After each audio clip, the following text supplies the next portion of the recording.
umangat on both of my SMAs. Okay? So, nasa watchlist ko siya, yes. Pero, hindi ko siya iti-trade for now dahil nasa baba pa siya ng dalawang SMAs ko. Okay? So, kung mapapansin nyo sa chart natin, i-discuss natin lahat yan. Yung mga MAs na gamit ko, yung RSI na gamit ko. So, napakalinis lang ng chart natin. 3 indicator lang yan.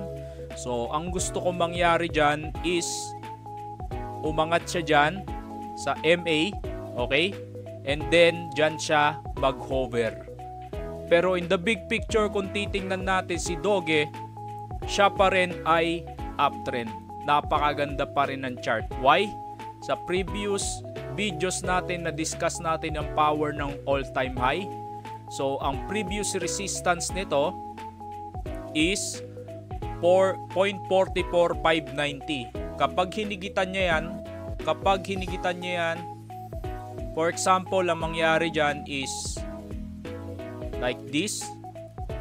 Mag-consolidate and then nag-breakout dyan. Maglalaro siya dito. Ang all-time high resistance natin ngayon is